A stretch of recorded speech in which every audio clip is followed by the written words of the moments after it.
Libro La transformación de la intimidad, sexualidad, amor y erotismo en las sociedades modernas. Autoría de Anthony Giddens. Capítulo 6. El significado sociológico de la codependencia. Los mujeriegos frecuentemente tienen cualidades que se corresponden estrechamente con rasgos comunes del complejo del amor romántico.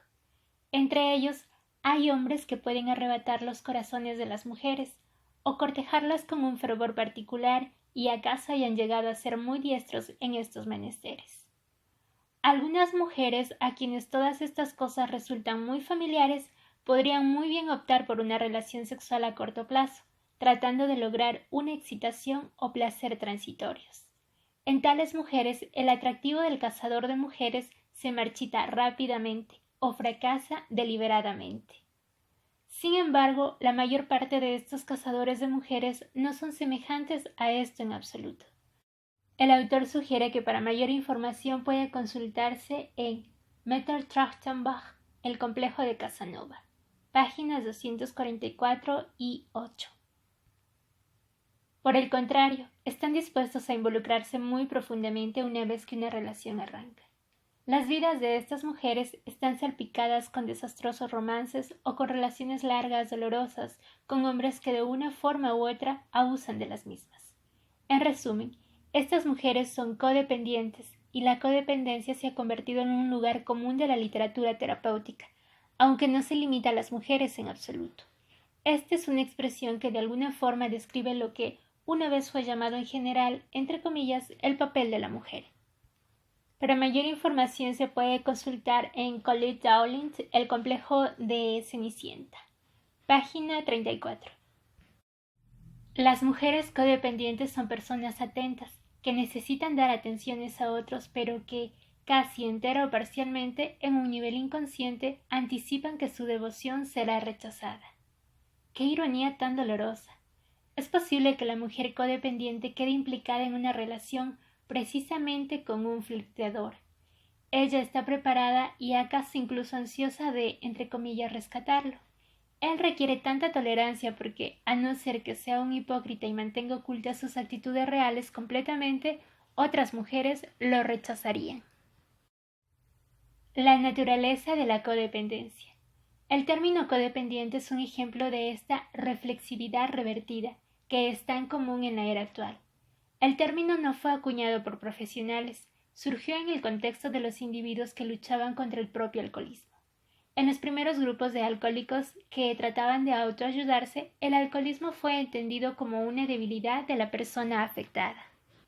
Se suponía que alguien se recuperaba mejor del alcohol en compañía de otros que padecían el mismo problema, fuera del contexto familiar.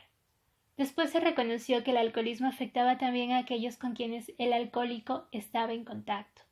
Pero la mayoría creía que el alcohólico debería estar curado antes de reintegrarse con éxito en un contexto doméstico.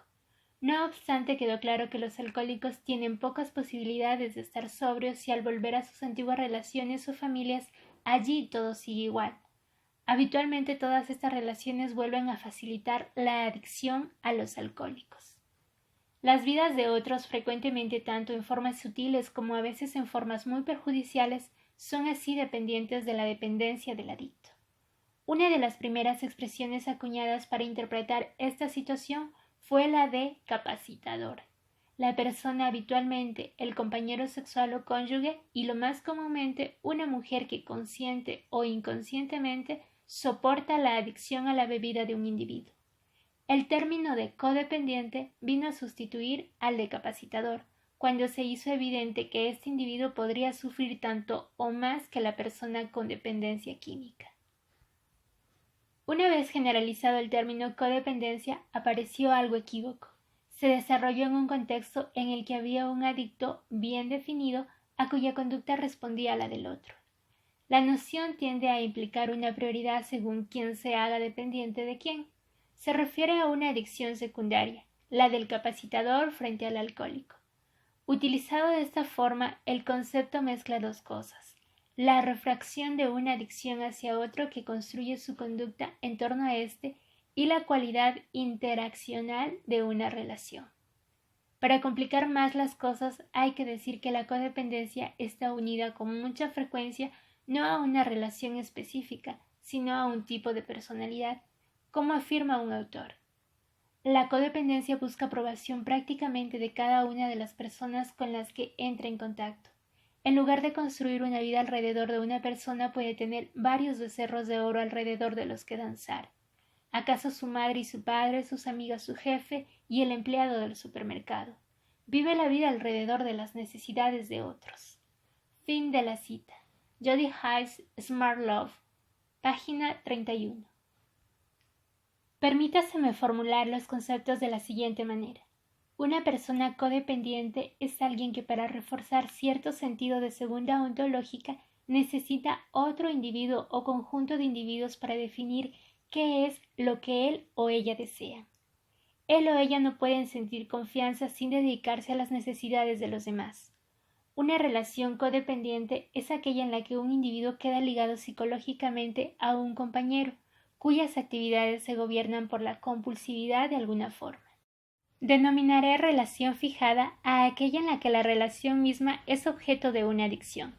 En las relaciones individuales fijadas, los individuos no construyen sus vidas alrededor de las adicciones preexistentes de los demás, más bien necesitan la relación para desarrollar un sentido de la seguridad que no pueden conseguir de otra forma. En sus formas más benignas, las relaciones fijadas son las que se han consolidado en hábitos. Estas relaciones son mucho más caprichosas cuando los implicados están ligados por modos de antagonismos mutuos de los que no se pueden desvincular. Podemos suponer que las relaciones fijadas están más difundidas que la codependencia en cualquiera de sus formas principales. Una relación fijada se construye alrededor de una dependencia compulsiva más que alrededor de una codependencia. Ninguna de las partes es singularmente un adicto, aunque ambas viven dependientes de un lazo que puede ser una obligación rutinizada o actualmente destructiva para las partes en cuestión. Las relaciones fijadas presuponen habitualmente una separación de roles. Cada persona depende de una alteridad que proporciona el socio, pero ninguno es capaz de reconocer plenamente la naturaleza de su dependencia con el otro o de asumirla. Los hombres tienden a mantener relaciones fijadas en la medida en que ellos están con otros a los que están profundamente ligados, pero esta vinculación o no es comprendida activamente o es negada activamente. En el caso de las mujeres, la dependencia compulsiva está más frecuentemente asociada con un papel doméstico que se ha convertido en un fetiche, una implicación ritual, por ejemplo, con los quehaceres domésticos y las exigencias de los hijos. El trabajo de quienes en el terreno de la terapia tratan de ayudar a los individuos a escapar de las relaciones adictivas proporciona nuevas clases sobre las transformaciones que influyen en tales relaciones. Aquí encontramos una vez más la centralidad emergente de las puras relaciones, así como sus estrechas relaciones con el proyecto reflexivo del yo y con un modelo de amor confluente. Los lazos adictivos, 1. No permiten el control de la relación entre el yo y el otro, tan vital para la pura relación. 2. Sumergen la identidad o en el otro o en ruinas fijadas. 3. Evitan esta apertura al otro que es la condición previa de la intimidad. 4. Tienden a preservar las desigualdades de papeles de los sexos y las prácticas sexuales. La primera regla de todos los programas de terapia es reflexionar, reconocer que se tiene un problema y, por medio de este reconocimiento, comenzar a hacer algo al respecto. En los grupos de autoayuda de alcohólicos se utiliza el término de tocar fondo para describir el estado de la mente de quienes dicen «ya basta, voy a cambiar». Incluso una vez que se ha tomado la decisión en algún nivel, se puede necesitar un acicate para actuar. Puede ser un rechazo, un accidente de coche, el sufrir el abuso de un compañero sexual, perder el estado de sobriedad o una embestida de ataques de ansiedad. Las consecuencias nocivas son como un disparo de energía de parte del lado sano. La decisión de actuar implica asegurarse la ayuda de los demás, al margen de la misma relación adictiva misma, ya que es una forma clave de lograr el distanciamiento inicial, así como un apoyo. El desarrollo de la atención reflexiva implica como axioma inicial básico el reconocimiento de la opción. La opción queda puesta de relieve. Significa una evaluación de los límites propios y de las constricciones a las que alguien está sujeto. Esta es la forma de ponderar oportunidades. Este momento reflexivo es llamado autoconversación. La autoconversación es una reprogramación, una forma de considerar en qué medida las rutinas establecidas deben ser pensadas de una nueva forma o, si fuese posible, descartadas. El reconocimiento de la opción significa enfrentarse con programas negativos sobre los que se basan las programaciones adictivas.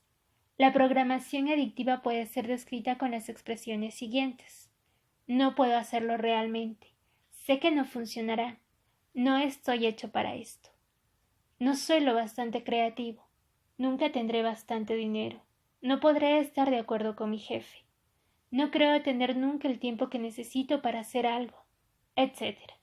Debemos alejarnos del círculo vicioso, ingenuo, casi totalitario de todas estas consideraciones, a pesar de que es más obvio que no podré hacerlo o yo sé que no funcionará, y el resto puede frecuentemente ser una estimación realista de las oportunidades propias en un momento dado. La reflexividad es una condición necesaria para emanciparse de la adicción, pero no es suficiente. Sin embargo, la importancia que tiene para la conducta este programa es bastante evidente. La opción evidentemente refleja directamente la naturaleza del yo. Lo que una persona quiere ayuda a definir quién es esa persona. Encontrar una identidad segura es fundamental para definir los deseos. Puede haber 1000 opciones pequeñas en un día, todas cuentan. Encontrado en Charles Hermstetter, Choices, página 47. Pero algunas de ellas cuentan más que las demás. Las relaciones compulsivas, como la literatura terapéutica afirma repetidamente, aunque no siempre con tantas palabras, impiden la exploración reflexiva de la identidad personal. Así, un individuo codependiente es visto por Carls precisamente como alguien cuya identidad personal está sin desarrollar o permanece desconocida, y que mantiene una identidad personal construida a base de adhesiones dependientes de instancias externas. Fin de la cita. La adicción y el problema de la intimidad. Los individuos codependientes están habituados a encontrar su identidad a través de las acciones o necesidades de los demás.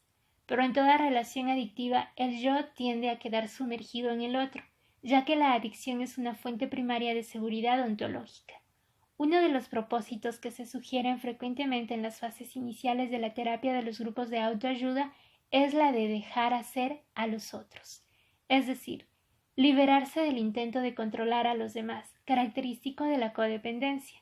El individuo se ve estimulado a tratar de liberarse de este contrato tácito de poner al otro en buen camino.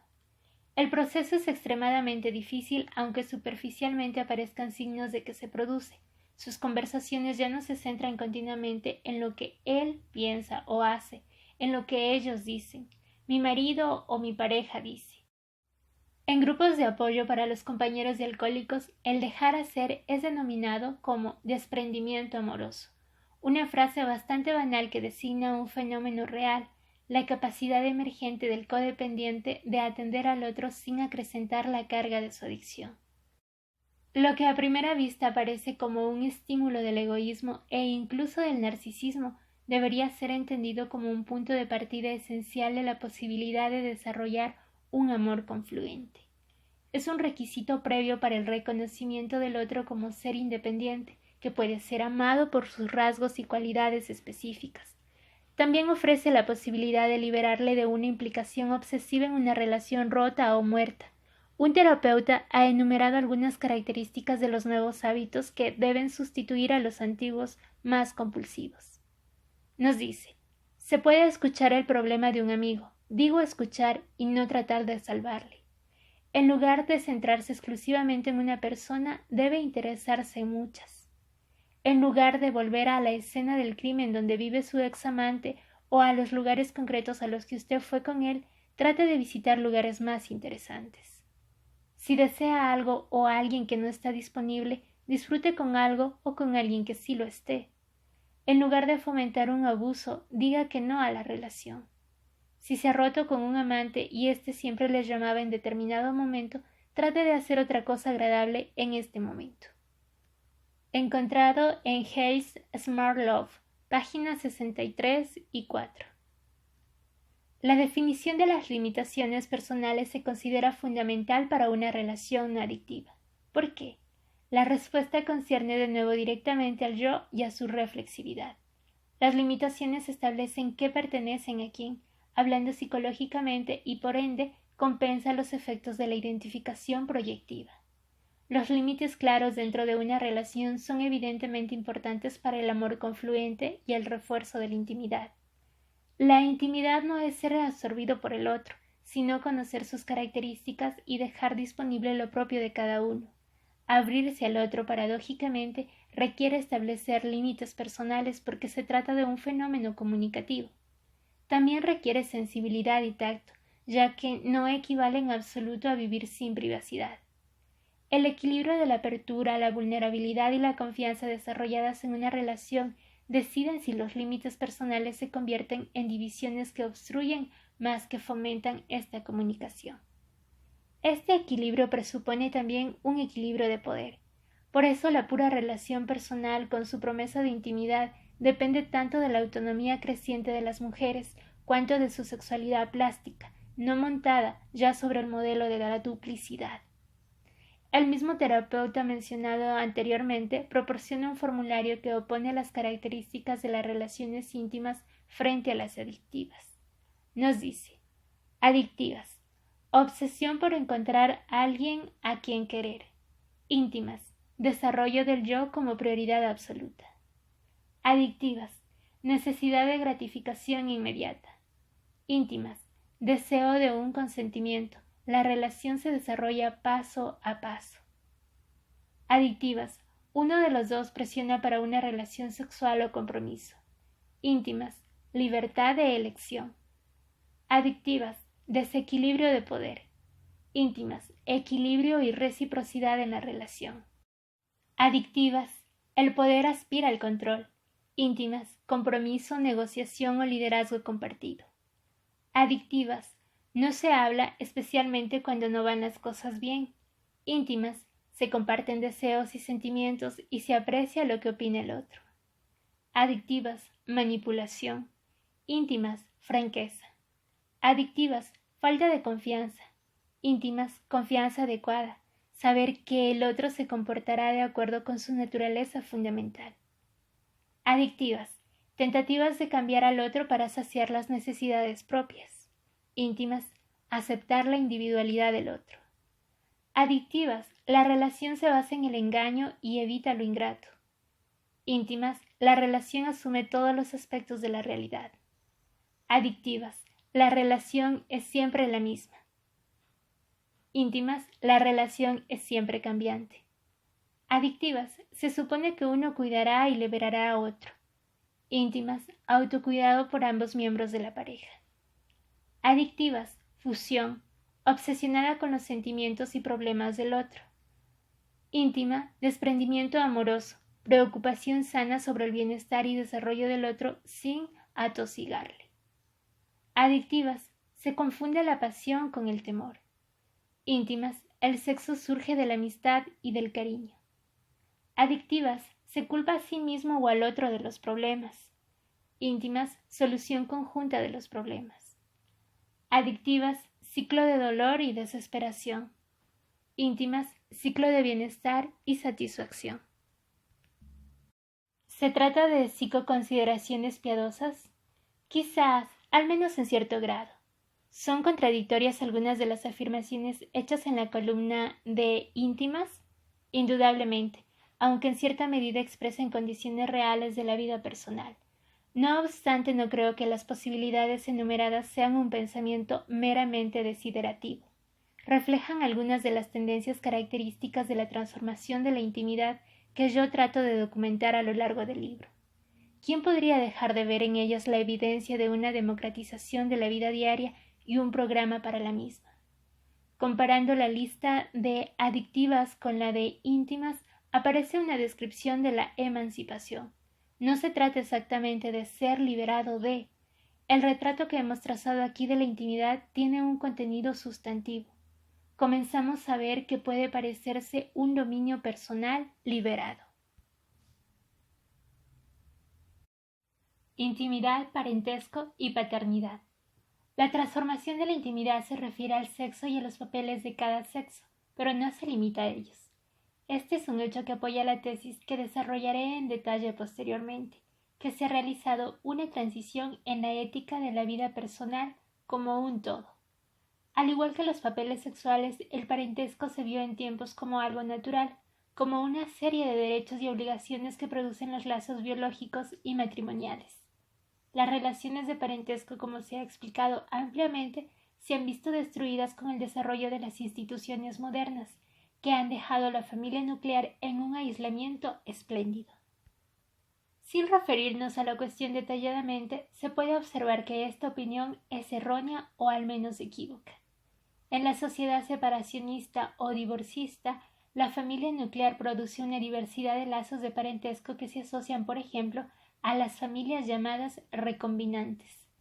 Sin embargo, la naturaleza de estos lazos cambia en la medida en que están sujetos a mayor negociación que antes. Las relaciones de parentesco acostumbran frecuentemente a ser consideradas como una base firme de confianza.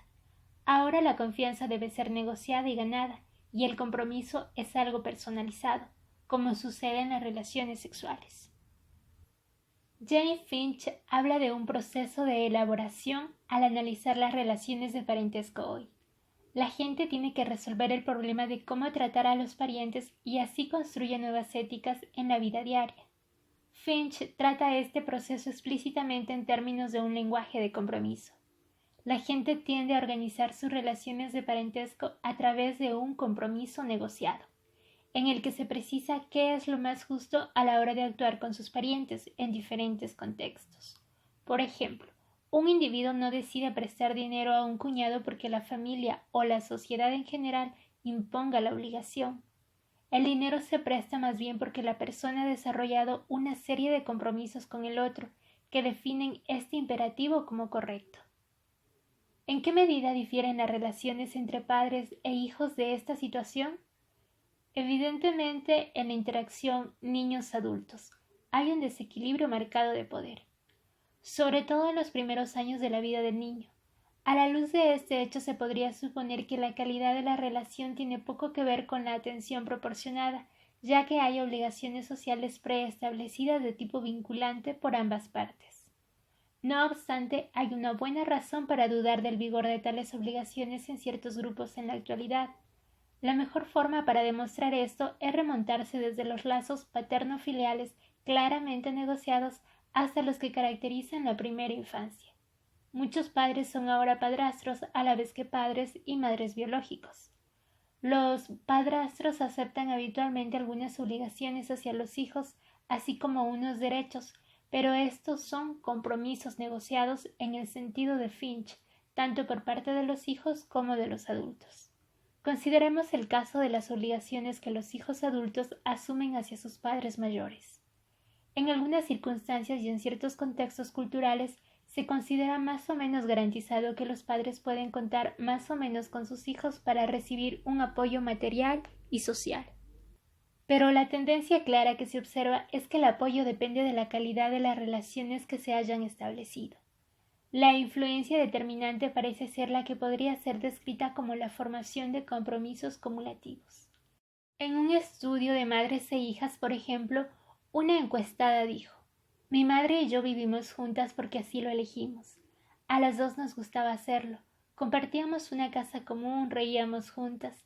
Yo era independiente con mi madre. Vivíamos juntas y no se podía decir que yo cuidaba simplemente de ella. Fin de la cita. Ella sentía una obligación de cuidar de su madre como resultado de su larga historia común, pero el elemento de afecto mutuo era importante. Como indica Finch, la noción de compromisos acumulativos nos ayuda a entender cómo, durante algún tiempo, se hace obvio admitir que deben ser prestadas diversas formas de atención por parte de uno o ambos progenitores, mientras otros pueden sentir de manera diferente. El cuadro es más complejo en el caso de la relación de los padres con los hijos más jóvenes. No solo los padres son mucho más poderosos que sus hijos pequeños, sino que sus actitudes y conducta modelan la personalidad y las disposiciones del muchacho. De todas formas, no es correcto suponer que la infancia no haya quedado afectada por el mundo de las puras relaciones. La invención social de la maternidad esbozó y dio forma concreta a la idea de que la madre debe desarrollar una relación afectiva con el hijo, que preste un peso específico a las necesidades infantiles. Los manuales de crianza de niños publicados a comienzos del presente siglo aconsejaban a los padres que no se mostrasen excesivamente amigables con los hijos, ya que su autoridad quedaría debilitada. Posteriormente se reforzó la idea de que los padres debían fomentar lazos emocionales con sus hijos, pero reconociendo claramente la autonomía de los mismos. De la misma forma que algunos han hablado de narcisismo para definir la situación de la identidad personal en la sociedad moderna, otros han dicho que la relación paterno-filial ha desembocado en una gran, entre comillas, permisividad. Pero esta es una etiqueta inadecuada para referirse al esfuerzo por elaborar estrategias de educación infantil alternativas a las del pasado. La calidad de la relación es lo que se pone sobre el tapete, insistiendo en que la intimidad debe sustituir a la autoridad paternal. Por ambos lados se requiere sensibilidad y comprensión. Padres e hijos. En las discusiones terapéuticas de las relaciones fijadas o codependientes, se aconseja casi sin excepción a los individuos que desean desarrollar lazos personales estrechos con otros, curar al niño que llevamos dentro.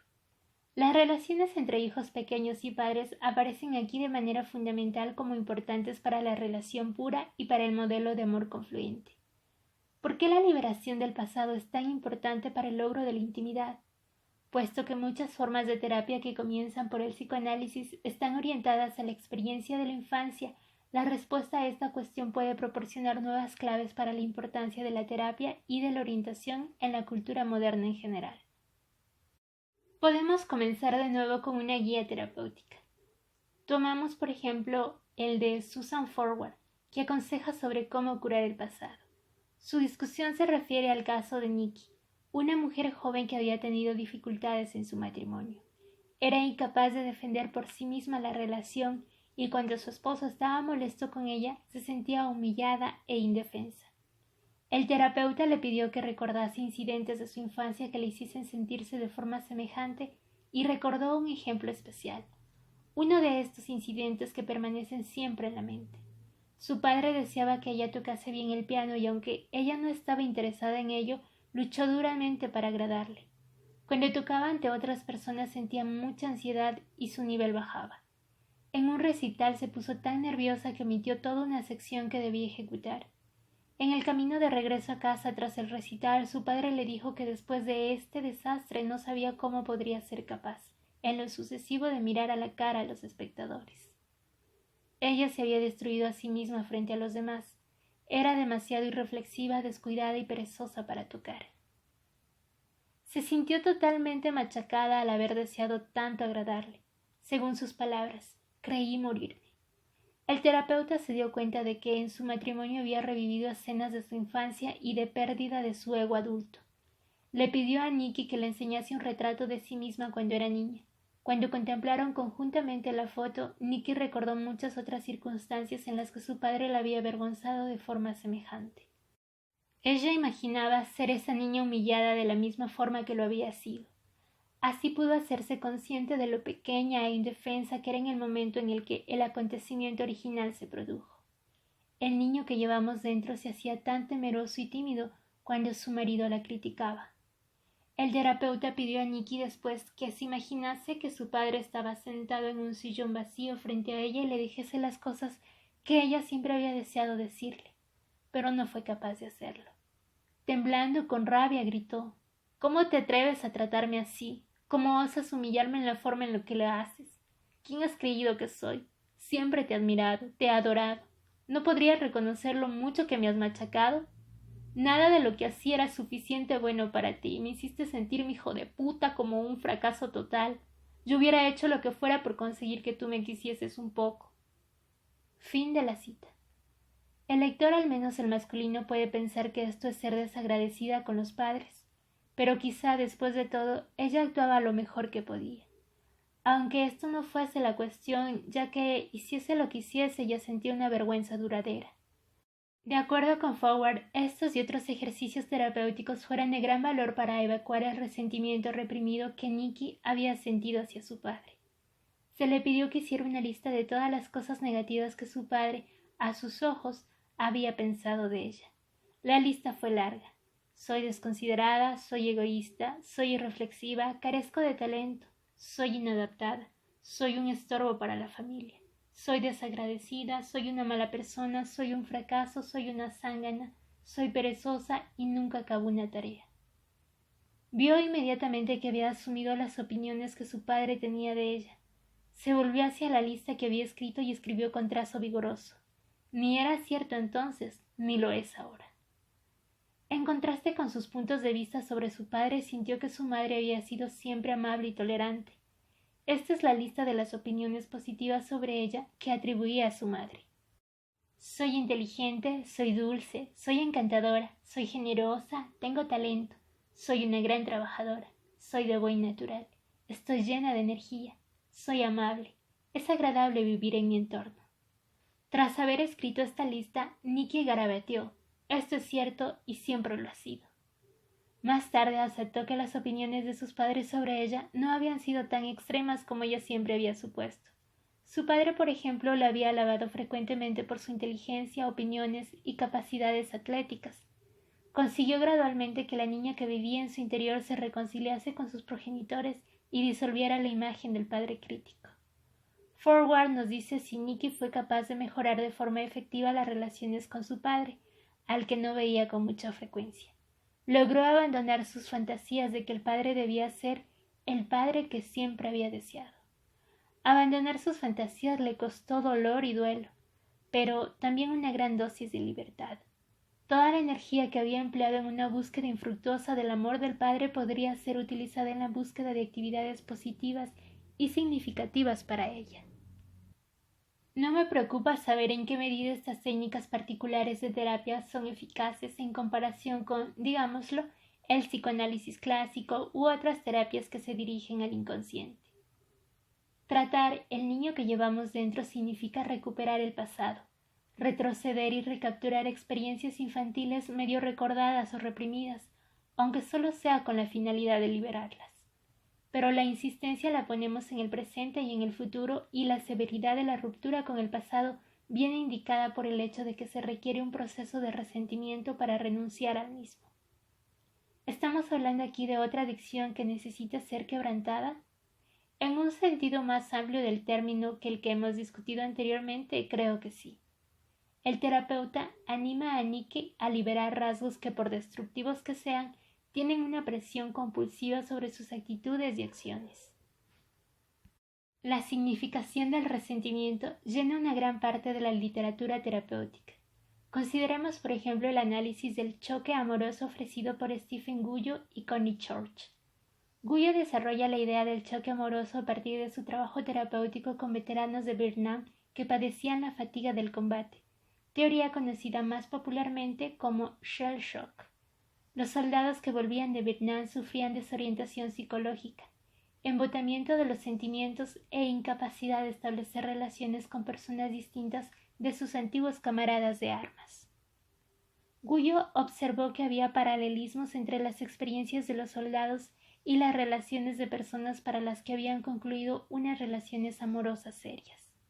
La comparación podría sugerir que se trivializaba la desazón producida por la fatiga en el combate, aunque de hecho la intensidad de las reacciones que produce la ruptura de una relación consolidada es a veces tan grande y la recuperación tan prolongada. Cuando una relación termina, incluso para quien es el desencadenante y no la persona abandonada, puede persistir una imagen del otro, los hábitos asociados con el otro y las expectativas de que se produzca una reconciliación pueden persistir muchos años después. El revivir el dolor es la condición para liberar hábitos que de otra manera se transforman en rasgos adictivos en el presente. El choque amoroso tiene un tiempo de viaje psicológico que puede tomarse muchos meses para actuar, aunque su duración depende del grado de implicación emocional con los recuerdos que el individuo puede reelaborar. Llegar a resignarse a la ruptura, a la orden de adiós, solo se logra habitualmente en las últimas fases de abandono, una vez que la presión y la irritación han sido ya tratadas. No es fantasioso comparar el permitir la disolución de unas relaciones de adulto con el esfuerzo de liberar a una adulta, como Nikki, de una implicación compulsiva con los asuntos y traumas de la infancia. En cada caso hay un reajuste emocional y cognitivo con el pasado psicológico y con la reescritura de la narrativa del yo. En ambos ejemplos, un fallo en el distanciamiento es apto para significar la repetición de patrones o modelos similares de conducta que forman un ciclo más que una vía de autodesarrollo. Guyot y Church nos dicen: confrontar su experiencia del choque amoroso y aprender de lo que era erróneo en la relación puede revivir el dolor en una experiencia de crecimiento y proporcionar intuiciones y habilidades para enfocar la siguiente relación, que pueden resultar estimulantes. Fin de la cita. Al hablar de las relaciones entre los muchachos adultos y sus padres, hay que decir que se necesita un esfuerzo de imaginación para pensar en términos de recuperación, que se hace natural cuando se considera la situación de quien trata de superar la pérdida de una persona querida. La infancia es algo que prepara a alguien para una participación ulterior más autónoma en el mundo de los adultos, más que una fase de la vida de la que hay que huir. No obstante, la relación de los padres con los hijos es, como las demás, algo de lo que el adulto debe liberarse, aunque normalmente no porque ésta se desintegre de la misma forma que lo hace una relación amorosa adulta. Supongamos que damos el paso inhabitual de tratar las relaciones de los padres con los hijos como una relación más de las que forman los individuos y que luego se diluye. Inmediatamente veremos que muchas relaciones entre padres e hijos deberían ser consideradas desde un punto de vista terapéutico como seriamente defectuosas.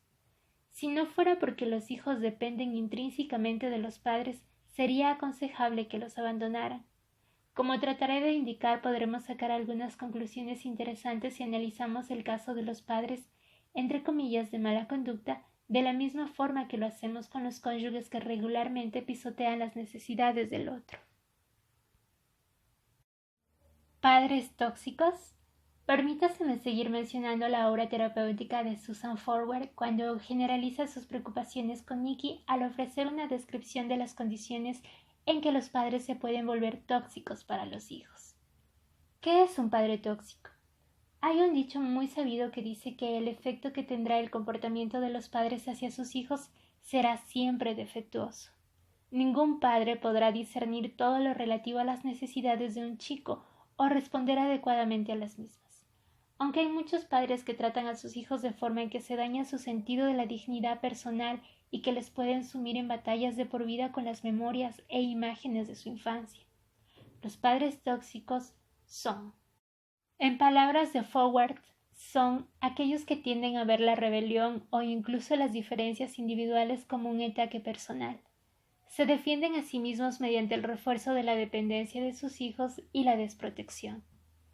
En lugar de promover un desarrollo sano, los tapan inconscientemente, muchas veces con la creencia de que están actuando por el bien de sus hijos. Pueden usar frases tales como contribuye a robustecer su carácter o necesita aprender de sus errores.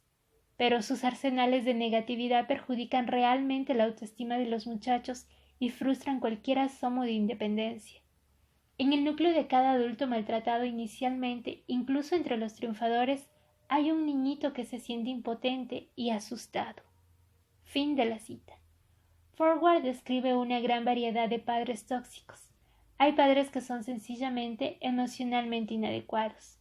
No están ahí para educar a sus hijos, quienes podrían sentir que están para protegerles o pueden esforzarse infinitamente por buscar muestras de su amor.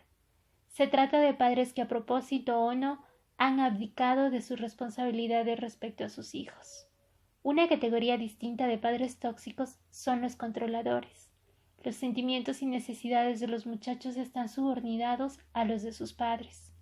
La reacción típica de los chicos se expresa de la siguiente forma: ¿por qué no me dejan vivir mi vida? Estos tipos de toxicidad parental son relativamente sutiles, otros son mucho más brutales. El alcoholismo desempeña de nuevo un papel preponderante. En la mayoría de las familias en las que uno o los dos padres son adictos al alcohol, se realiza un encubrimiento sistemático de este hecho, con el cual los hijos deben tropezarse necesariamente y que produce frecuentemente efectos mutilantes sobre su propio desarrollo personal. Ningún miembro de esta familia es alcohólico. Esa es la imagen que se ofrece al mundo exterior. pero dentro del grupo familiar las presiones realizadas sobre los muchachos pueden ser excesivas. También existen los agresores físicos y verbales. Todos los padres dicen a veces cosas que sus hijos encuentran ofensivas, pero si este daño es visible, ¿acaso la mayoría trate de reparar los daños con amabilidad o con una excusa? No obstante, algunos padres atacan a sus hijos con un sarcasmo más o menos continuo e insultos. Por ejemplo, si alguien se vuelve a tu paso es porque ha percibido el hedor que proviene de cada poro de tu cuerpo, dijo el padre de un cliente de Forward a su hija, para describir su mal olor. La agresión verbal regular va acompañada regularmente con el castigo físico de los hijos. La agresión física se define por la legislación federal norteamericana como infligir daños físicos como golpes, quemaduras, azotes, cortes, fracturas de huesos y cráneo por medio de patadas, puñetazos, mordiscos, pinchazos, golpes con palos, azotes, etc. Las medidas legales contra el castigo físico a los niños en Estados Unidos, al igual que en otros países, solo se invocan en casos extremos de violencia paterna, y muchos de estos ejemplos nunca llegan a ser conocidos por la policía. Los muchachos cuyos padres son indiferentes a ellos podrían apalearles como medio de expresar otras frustraciones, aunque desde luego el lema "no olvides el palo" es seguido por padres que creen que la disciplina física es necesaria para producir respeto a la autoridad. Finalmente está la agresión sexual de los padres, fenómeno que, por lo que sabemos, afecta de diversas formas a sectores sustanciales tanto de chicos como de chicas. El incesto ha venido a ser visto no solo como un deseo secreto, sino como una realidad que se produce en muchas familias de todas las clases sociales. Aquí me permito abrir un paréntesis solo para comentar que según la ONU, de cada 10 grupos de infantes que han sido violados, 8 son niñas. Esto significa que no afecta de la misma manera a hombres que a mujeres, niños que niñas. Prosigo con la lectura. Aun si lo definimos estrictamente, excluyendo el acoso sexual verbal y visual, y nos referimos solo a la estimulación directa de las zonas erógenas del cuerpo, el incesto es mucho más común de lo que generalmente se ha pensado por parte de profesionales de la asistencia social y de especialistas en el estudio de la familia. Las investigaciones dicen que un 5% de todos los muchachos a la edad de 18 años han sido sexualmente molestados por uno u otro de los padres, incluidos los padrastros. El nivel de acoso sexual por parte de otros miembros de la familia es mucho más alto. Principalmente, pero no en su totalidad, el acoso es llevado a cabo por hombres, aunque la violación, el abuso sexual de los niños, no es exclusivamente un delito masculino. Los muchachos aparecen como víctimas de los incestos, tantas veces como las chicas. Abro un paréntesis para comentar que esto difiere de los datos dados por la ONU, y esto es entendible porque el libro fue creado muchas décadas atrás, y en cambio los datos de la ONU son actuales. Además, también quería comentar que este dato que nos da el autor no tiene ninguna nota descriptiva donde comente la fuente. Prosigo con la lectura. El incesto padre-hija es el tipo más frecuente, pero el acoso sexual a los hijos por parte de las madres tampoco es infrecuente. Los padres tóxicos, no estamos hablando aquí de las formas en que muchos padres se han comportado hacia sus hijos, especialmente si tenemos en mente las formas menos extremas e invasoras de abuso. En gran parte creo que este es el caso. El periodo durante el cual se produjo la reducción del tamaño de la familia y en el que los hijos fueron más valorados por los padres fue aquel en el que tomó cuerpo la idea de que los muchachos debían obedecer a sus mayores y mejores. No obstante, incluso en su origen fue una noción apta para ser subvertida por la creación de una esfera expansiva de intimidad. Esta fue en gran medida una doctrina machista, sustentada por el dominio del padre. La disciplina del padre ligaba al niño a la tradición, a una interpretación del pasado. La autoridad en esta situación era una aserción dogmática retornada en muchos casos por el castigo físico.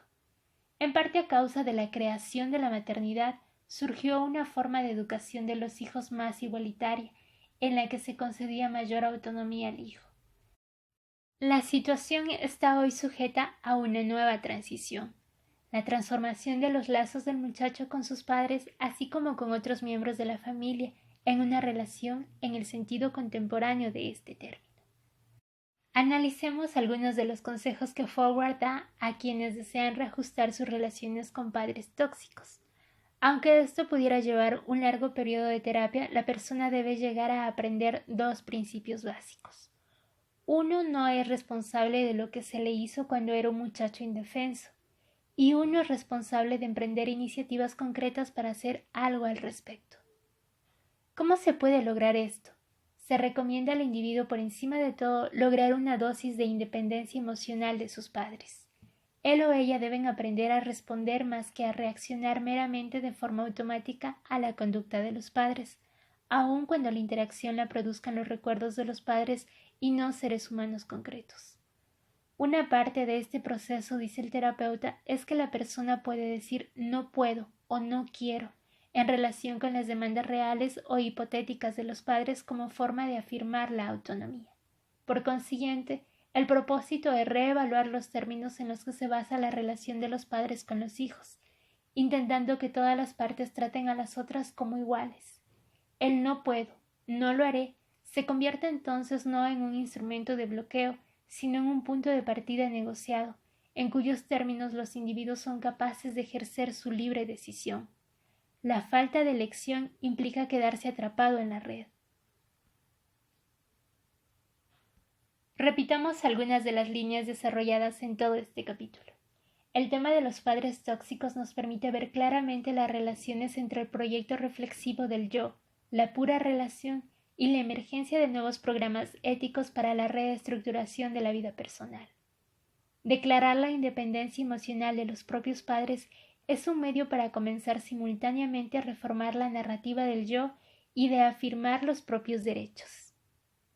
La conducta del individuo ya no se organiza en términos de una reviviscencia de las rutinas de la infancia. Hay aquí un paralelismo directo con la superación de las adicciones formadas en la vida posterior que proceden ordinariamente de hábitos establecidos en una etapa muy anterior. Una base parental tóxica evita que el individuo desarrolle una narrativa del yo, entendido como un recuento biográfico con el que se sienten a gusto emocionalmente. La falta de autoestima que asume habitualmente la forma de un sentimiento inconsciente o de una vergüenza desconocida es una consecuencia importante en la medida en que es más básica la incapacidad individual de relacionarse con otros adultos en pie de igualdad emocional. Huir de las bases parentales tóxicas es inseparable de la afirmación de determinados principios éticos o jurídicos.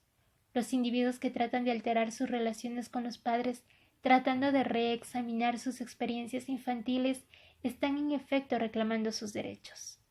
Los niños tienen derecho no solo a ser alimentados, vestidos y protegidos, sino también a ser atendidos emocionalmente, a que se les respete sus sentimientos. En suma, las características del amor confluente propias de las relaciones adultas no son menos relevantes para las relaciones entre niños y adultos. Para los niños, especialmente los pequeños que son incapaces de articular verbalmente sus necesidades, el reclamar sus derechos es imposible. Esto debe realizarse por medio de los adultos en forma de argumentación ética. Esta afirmación ayuda a ilustrar el tema de la autoridad. Cuando los lazos padres-hijos se aproximan más y más a la pura relación personal, podrá parecer que la opinión del padre no tiene primacía sobre las inclinaciones del hijo, hecho del que se derivan disputas por la permisividad. Pero esto no se sigue en absoluto. Una liberalización de la esfera personal no implica la desaparición de la autoridad. Lo cierto es más bien que el poder coercitivo deja paso a relaciones de autoridad que pueden ser defendidas de acuerdo con ciertos principios. Pero analizaré este tema con mayor extensión en el capítulo final.